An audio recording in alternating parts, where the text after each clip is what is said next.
Donc, petite vidéo en guise de correction du devoir sur le chapitre 3. Alors, dans le premier exercice, la première question, c'est définir l'hypercholestérolémie. Donc, pour des composés hyper, ça veut dire trop, cholestérol, c'est transparent, et émis, c'est dans le sang. Donc, l'hypercholestérolémie, c'est un taux trop élevé de cholestérol dans le sang. Un taux anormalement élevé de cholestérol dans le sang.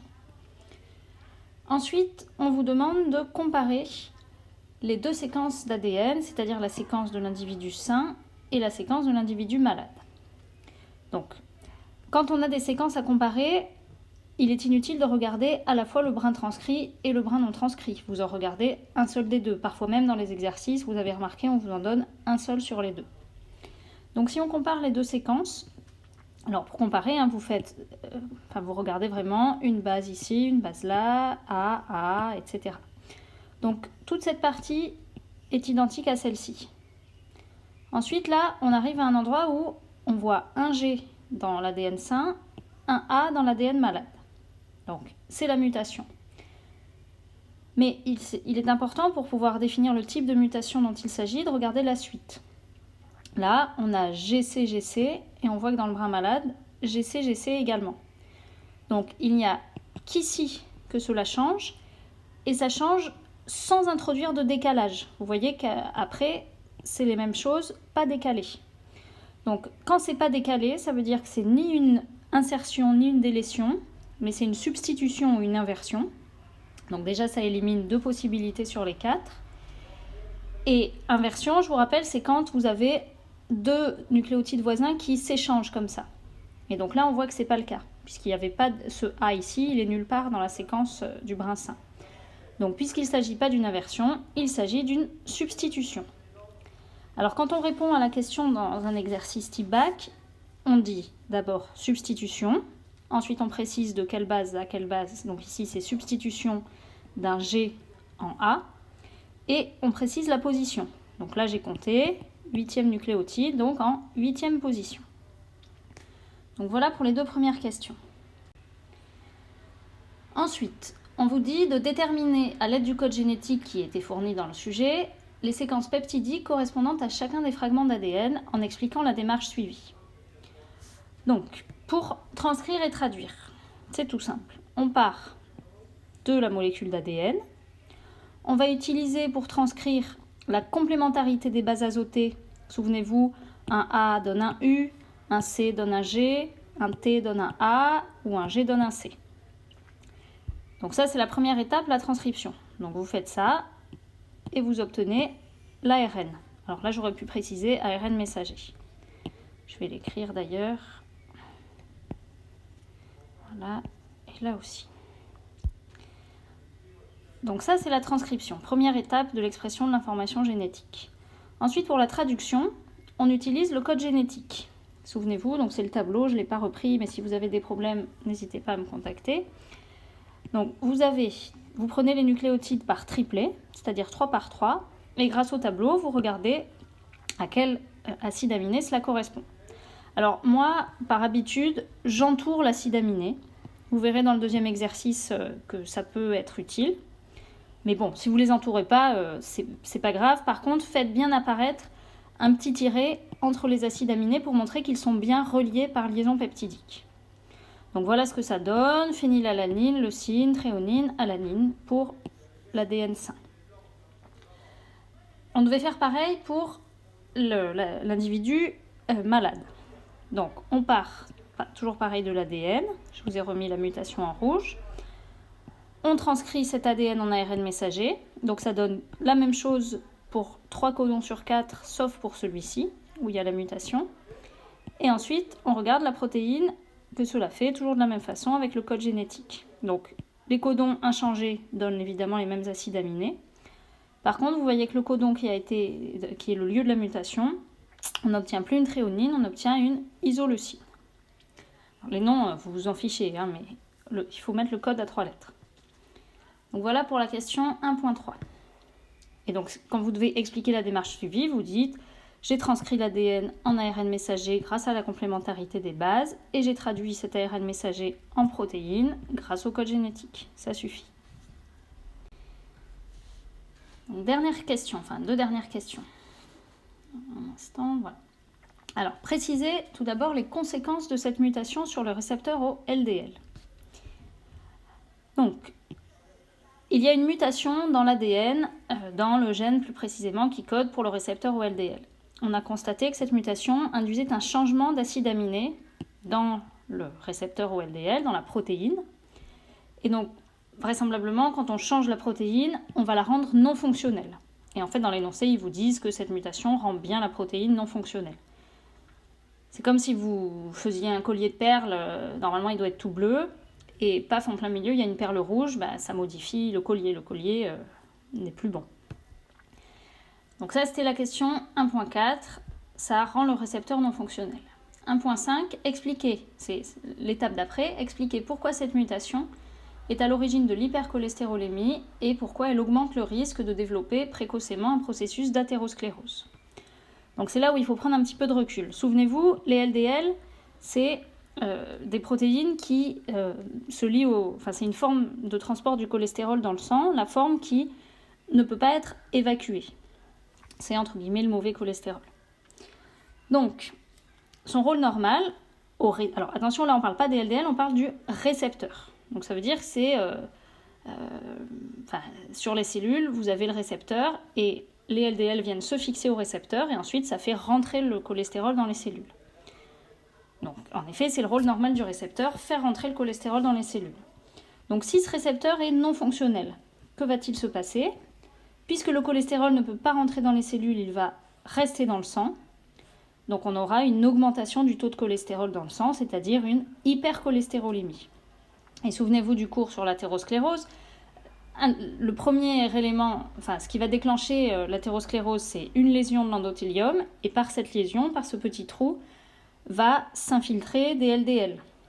Et donc plus vous avez de LDL, c'est-à-dire plus vous avez de cholestérol dans le sang, plus vous avez de risque de développer une athérosclérose précoce. Alors, pour l'exercice numéro 2, donc c'est une autre maladie, la dystrophie musculaire d'Emery-Dreyfus. Première question, définir 4 termes soulignés, codon, transcription, gène et allèle. Donc un codon, c'est un triplet de nucléotides. La transcription, c'est la synthèse d'ARN messager à partir d'une matrice ADN et c'est une réaction catalysée par l'ARN polymérase. Un gène, c'est une séquence de plusieurs milliers de nucléotides qui contient l'information nécessaire au codage d'un caractère héréditaire. Et enfin, un allèle, c'est une version d'un gène.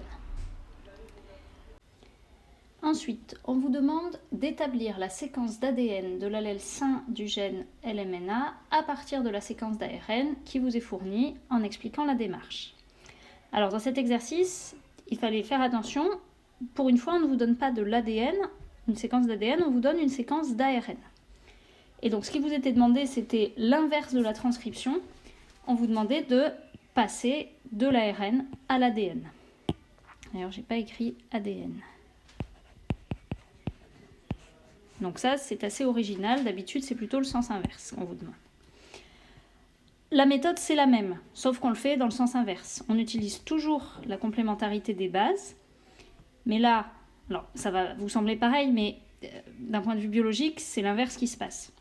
Donc, quand il y a un A dans l'ARN messager, ça veut dire que dans l'ADN, il y avait un T. Quand il y a un U dans l'ARN messager, ça veut dire que dans l'ADN, il y avait un A. Quand il y a un C dans l'ARN messager, ça veut dire qu'il y avait un G dans l'ADN. Et quand il y a un G dans l'ARN messager, ça veut dire qu'il y avait un C dans l'ADN. Donc, ceci étant dit, après, c'est tout simple. Puisqu'on a un A, ça veut dire qu'on avait un T, un U, un A, etc. Ensuite, on vous présente un document qui correspond à la synthèse des protéines. Il fallait la noter. Donc, ici, il vous donnait l'enveloppe nucléaire. Donc là, on était dans le noyau, là dans le cytoplasme. Donc, une molécule informative en double hélice dans le noyau, c'est évidemment l'ADN. Vous voyez qu'à partir de cette molécule en double hélice, on synthétise toujours une molécule constituée de nucléotides, mais simple brin, c'est donc de l'ARN messager plus précisément. Cette molécule, cet ARN sort du noyau, va dans le cytoplasme, et il est associé à une grosse macromolécule, c'est le ribosome. Dans le ribosome vont intervenir des ARN de transfert, ARNT, sur lesquels sont attachés un acide aminé. Donc voilà pour la légende de ce schéma. Ensuite, on vous demandait, à partir de la séquence d'ARN messager sain et du code génétique, de traduire l'ARN messager. Donc je l'ai fait en haut ici.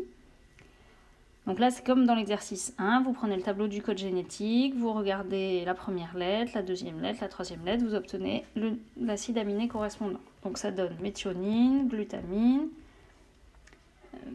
thréonine, proline, sérine, GLN, j'ai oublié ce que c'était, et arginine. Alors, ensuite, on vous demande à peu près la même chose avec l'ADN muté. Donc il va falloir, avec l'ARN muté. Donc il va falloir repasser à l'ADN, localiser la mutation et puis traduire. Donc, comme précédemment, on utilise la complémentarité des bases pour retrouver l'ADN. Et on constate qu'ici, on a un A, alors que dans le sein, on avait un C. Donc, comme tout ce qui est après est identique et n'est pas décalé, là encore, on est dans le cas soit d'une inversion, soit d'une substitution. Et comme c'est pas une histoire d'inversion, qu'après il y a bien un A dans le sein, c'est qu'il s'agit d'une substitution. Donc on est dans le cas d'une substitution d'un C en A au début du sixième codon. Alors ensuite, pour traduire, là encore, tableau de code génétique. Donc comme les 4 premiers codons, même les 5 premiers, ne changent pas, je vous conseille fortement de refaire comme si vous n'aviez pas traduit le sein. Comme ça vous fait un contrôle, ça vous permet de voir si vous n'êtes pas trompé pour le sein, plutôt que de le recopier bêtement. Donc refaites-le de 0. Comme ça, vous vérifiez que pour le sein, c'est bon. Ensuite, on arrive au codon dans lequel il y a la mutation. Et on voit que dans le tableau, UAG, ça correspond à un codon stop. Donc c'est là où moi j'aime bien, ça explique pourquoi j'aime bien entourer les acides aminés, parce que vous voyez là, on voit clairement que ce sont des acides aminés, et puis tout d'un coup, on arrive au stop, et le stop, je ne l'ai évidemment pas entouré, parce qu'il ne s'agit pas d'un acide aminé. Donc vous, encore une fois, vous êtes libre de ne pas entourer les acides aminés si ça ne vous plaît pas, mais à ce moment-là, stop, et d'ailleurs là je ne vais pas le mettre, c'est une erreur. Il ne faut surtout pas mettre de liaison peptidique entre la sérine, le dernier acide aminé, et le stop, parce que stop n'est pas, je répète, un acide aminé, c'est un signal. Donc faites attention à la façon dont vous écrivez, et ensuite, surtout, vous ne continuez pas à traduire. Même s'il reste, là il en reste qu'un de codon, il aurait pu en rester plusieurs, même s'il reste des codons après, vous vous arrêtez. Là j'ai mis le petit 7 pour bien vous montrer qu'il n'y avait rien. Parce que quand il y a un stop, on s'arrête, le ribosome s'arrête. Donc voilà pour la traduction. Pour terminer, on vous demande d'indiquer la conséquence de cette mutation sur la protéine. Donc là c'est encore plus évident que dans l'exercice 1. La mutation a fait apparaître un codon stop. Donc on obtient une protéine qu'on dit tronquée. Tronquée, ça veut dire qu'elle est plus courte que la protéine normale, puisqu'il y a justement eu un codon stop prématuré. Et il est arrivé trop tôt. Et donc vous imaginez bien que quand la protéine est plus courte, eh bien, elle va être non fonctionnelle. Ce qui va entraîner par la suite la pathologie. Merci de votre attention.